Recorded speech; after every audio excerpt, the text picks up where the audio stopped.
During the Vietnam War, there was a side of the Vietcong that's often less talked about. Their darker tactics and the brutal realities of guerrilla warfare. The Vietcong saw the Americans as a major threat, and they used harsh methods to achieve their goals. This led to strategies that were not only relentless, but also, at times, brutal. The Vietnam War, lasting from 1955 to 1975, was rooted in a complex struggle between communist North Vietnam and the anti-communist South, supported heavily by the United States. With this tumultuous landscape, the Vietcong, also known as the National Liberation Front, emerged as an adaptive force based in the heart of South Vietnam. This was no typical army. The Vietcong represented a powerful decentralized movement, intertwined with both ideological fervor and strategic ingenuity, comprising regular Vietnamese soldiers and locals, including farmers, students, and workers who supported the communist cause. The Vietcong's mission was both simple and ambitious: to overthrow the South Vietnamese government, unify the country under a communist regime, and eliminate foreign influence, particularly American involvement. The Vietcong's ideology was deeply rooted in nationalism and anti-imperialism, viewing themselves as liberators fighting against oppression and colonialism. The Vietcong were experts in guerrilla warfare. They skillfully used the terrain of Vietnam to their advantage, turning the dense jungle into a place of constant and unpredictable danger. One of the most frightening aspects of the Vietcong's tactics was their use of booby traps. These traps were cleverly designed to catch unsuspecting soldiers off guard. Among the simplest, yet most effective traps, were punji stakes. These were sharpened bamboo sticks hidden in the ground, often coated with animal waste or poison. If a soldier stepped on a punji stake, it would cause a severe wound, leading to infections that could become life-threatening. This meant that even a small injury could turn into a major problem for the injured soldier. But the Vietcong's creativity with traps didn't stop at punji stakes. They invented many other types of traps and inflicted serious injuries. One infamous device was called the Bouncing Betty, or M16 mine. This mine was designed to jump up to waist level before exploding, and when it detonated, it caused horrific injuries to anyone nearby, particularly effective at incapacitating soldiers who were not able to fight back. Another well-known trap was the toe popper, a small mine that was nearly invisible. It was designed to injure the feet and legs, making it difficult for soldiers to move quickly and efficiently. Every time a soldier was injured by one of these traps, it required multiple others to provide aid. This slowed down entire platoons and created chaos in their ranks. The number of casualties rose, and these traps became not just physical obstacles, they transformed into powerful psychological weapons. The jungle turned into a psychological battlefield. Soldiers had to be extremely cautious with every step they took. Another unsettling aspect of the Vietcong's tactics was their extensive network of tunnels. These tunnels were not just escape routes. They were self-sufficient underground complexes that allowed the Vietcong to move without being seen. Some of these tunnels stretched over 120 miles, creating a hidden battleground beneath the ground. They had various sections that included medical facilities, sleeping quarters, weapons storage, and even kitchens. This allowed the Vietcong to live and fight underground for weeks or months without detection. These tunnels were originally built in the 1940s to resist French colonial forces, but they became crucial during the Vietnam War, especially around an area called Cu Chi, which is northwest of Saigon. The tunnels gave the Vietcong the ability to operate in areas where U.S. troops were heavily patrolling or bombing. They could launch surprise attacks and then vanish without a trace. When U.S. troops responded to an attack, they often found only deserted landscapes, as the Vietcong had retreated into their underground network. Life in these tunnels, however, was not easy. They were often dark, cramped, and hot. The air was stifling, and food and water were in short supply. Disease spread quickly in such unsanitary conditions, and those who lived in the tunnels faced relentless hardship. Yet for the Vietcong, the ability to hide and fight beneath the ground was a crucial tactical advantage that allowed them to outsmart their enemies. Maintaining and expanding these tunnel networks required a lot of labor. Often local villagers were forced to help with the work. Entire communities became part of the war effort. Some were involved out of loyalty to the Vietcong, but many were compelled to work because they feared for their safety. Men, women, and even children were taken to dig and strengthen these tunnels, facing extreme risks as they worked near explosives and in enemy territory. Villagers lived in constant fear that their involvement might be discovered by U.S. forces, or that failing to meet Vietcong demands would lead to severe punishment. For these villagers, the tunnels became both a strategic resource and a kind of prison. Those forced into labor knew that resistance was not an option. The tunnels came at a steep cost for ordinary people. Their homes were often used to store weapons or hide fighters, and the constant demands for supplies meant that families had to sacrifice their own needs to support the war effort. The situation for villagers was complex. Some might have been sympathetic to the Vietcong's cause, hoping for a better future for their country, while others simply wanted to survive the war without getting caught in the crossfire. This situation created a web of fear and mistrust within the community. During these situations, families were forced to make heartbreaking decisions when the Vietcong arrived in their villages. Sons, fathers, and even daughters were taken from their homes. Often these recruits received little training before being sent directly into battle. Many of these young men and women had never planned to fight. They suddenly found themselves in a war that paid no attention to their dreams or beliefs. The harsh reality for these villagers was the deep fear of watching their loved ones disappear into chaotic conflict, always wondering if they would ever return. The Vietcong also had strict beliefs that put them at odds with landowners, religious leaders, and others they considered capitalist or part of the elite class. One of their main goals was land redistribution, which meant that wealthy landowners were often forced to give up their properties to the community. Those who resisted this policy faced severe penalties, including forced relocation or execution. This approach not only aimed to weaken the South Vietnamese government's power, but also aimed to instill fear among villagers who worried they might be the next targets. Religious leaders and other influential figures were viewed as obstacles to the Vietcong's vision of a socialist society. Religious gatherings were sometimes restricted, and those who spoke out against the Vietcong's policies put their lives at risk. The presence of the Vietcong changed village life in dangerous ways. Even respected community leaders were not safe if they did not support the Vietcong's revolutionary goals. Many religious leaders were imprisoned or executed, while those who remained had to carefully balance their faith with the demands of a regime that sought to eliminate anyone seen as a threat. As the Vietcong continued their operations, fear permeated the air. Children were especially affected by these changes. Many were forced to grow up too quickly, witnessing violence and loss that no child should ever experience. To the Vietcong, every southern Vietnamese citizen who supported their government or worked with U.S. forces was seen as an enemy to their revolutionary goals. They wanted to unify Vietnam under communist rule, and this drove them to remove any signs of loyalty to the South Vietnamese state.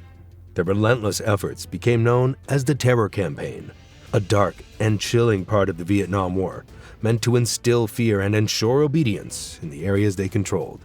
The Terror Campaign primarily focused on influential members of the community who were viewed as obstacles to Vietcong beliefs. This included teachers, village chiefs, police officers, and government officials. These people held power and represented authority figures within the community, and they could influence the opinions of others. The Vietcong used brutal methods like public executions, kidnappings, and intimidation. These tactics aimed to eliminate any potential opposition and to force those who remained to stay silent or comply. The goal was to make them abandon their roles or pledge loyalty to the Vietcong instead. The Vietcong had a systematic approach to their actions.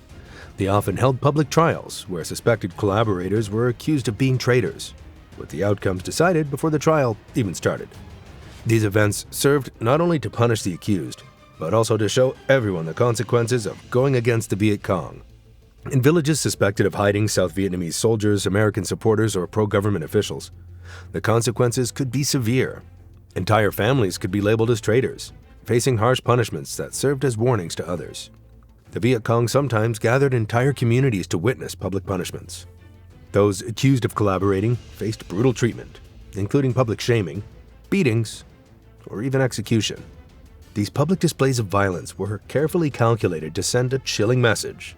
Cooperation with the South Vietnamese or U.S. forces would not be tolerated, and anyone showing disloyalty risked facing the ultimate price. For U.S. soldiers falling into Vietcong hands, the experience often meant brutal treatment and psychological manipulation. The Vietcong justified their brutality as a means to extract information. Physical punishments and torture methods were not uncommon, and prisoners endured extreme conditions that tested their resilience. The methods employed were often designed to break down the spirit of the captives, rendering them more compliant and willing to divulge sensitive information. One of the most well-known stories from this dark period is that of Senator John McCain. After being shot down during a bombing mission in 1967, he was captured and spent over 5 years in captivity.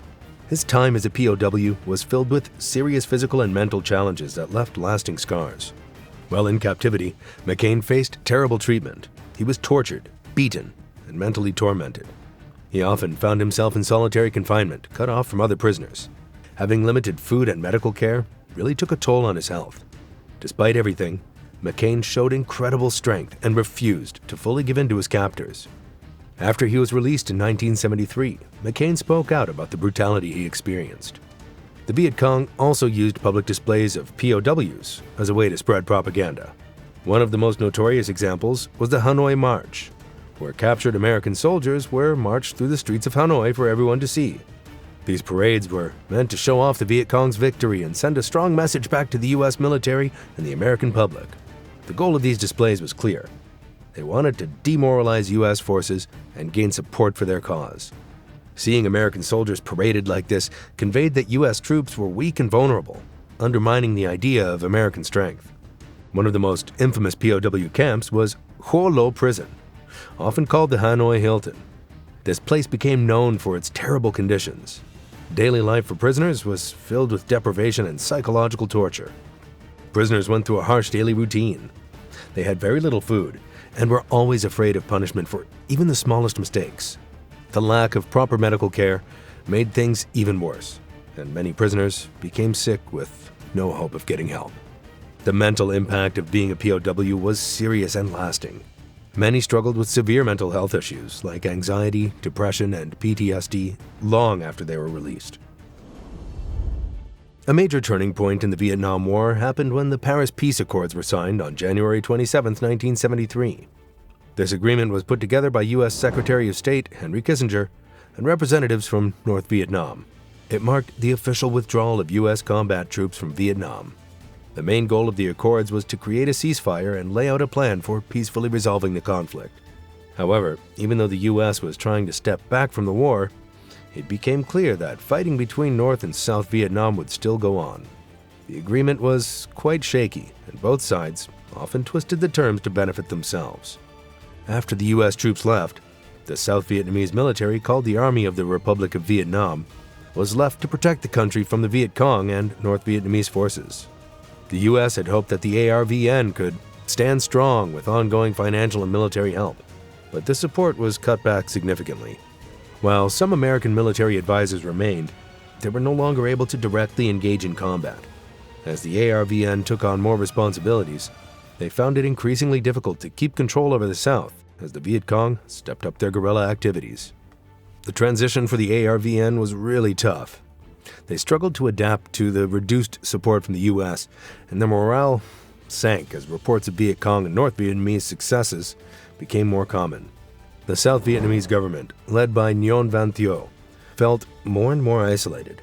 The war was far from over, and both sides were gearing up for what seemed like an inevitable increase in fighting. Before the U.S. could fully withdraw, North Vietnam kicked off the Easter Offensive in March 1972. This was a huge military campaign aimed at reclaiming territory in the South. This offensive was one of the most important military operations during the Vietnam War.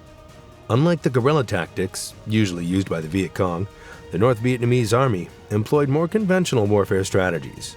The Easter Offensive led to intense fighting and allowed North Vietnam to gain significant ground initially. Their attacks on South Vietnamese positions showcased their improved military skills and highlighted the weaknesses of the ARVN. Even though the South Vietnamese forces faced some setbacks, they managed to fend off the offensive with the help of U.S. air support through a campaign called Operation Linebacker. This support was crucial, but it also underscored how much the ARVN depended on American firepower. After the Easter Offensive, the weakness in the South Vietnamese military became more evident. The ARVN struggled to defeat the NVA on its own, raising serious concerns about its ability to defend the country without U.S. support. As the fighting continued, the morale of the South Vietnamese troops dropped even further, and the Vietcong and NVA began regrouping and planning their next moves. The South Vietnamese government had a hard time keeping control as the Vietcong and NVA launched a series of coordinated attacks, taking advantage of the weakened ARVN. Things reached a breaking point in early 1975 when North Vietnam launched a massive offensive that quickly took over ARVN positions in the Central Highlands. This final offensive gained speed and led to the collapse of South Vietnamese defenses, pushing the conflict towards its inevitable conclusion. On April 30th, 1975, everything came to a head with the fall of Saigon, the capital of South Vietnam. North Vietnamese tanks rolled into the city, and the Viet Cong played a crucial role in the final assault, marking the end of the war. As the last efforts of the South Vietnamese resistance crumbled, thousands of civilians and soldiers tried to escape, fearing retaliation and the loss of their freedoms. The fall of Saigon not only signified the end of South Vietnam as an independent state, but also celebrated the victory of the North Vietnamese and the Viet Cong, who had fought tirelessly against foreign intervention. After the fall of Saigon, Vietnam was officially reunified under communist control. On July 2, 1976, the country was renamed the Socialist Republic of Vietnam, marking the formal end of the conflict and the creation of a single-party communist government. However, this reunification was not without its challenges, as the North tried to integrate the South into its political and economic system. The impact of the Viet Cong's actions didn't end when the war did. Many Vietnamese families still live with the pain of lost loved ones, divided loyalties, and trauma passed down through generations. The war left physical and emotional scars across the nation, and the Viet Cong's legacy remains a complex mix of national pride and painful memories.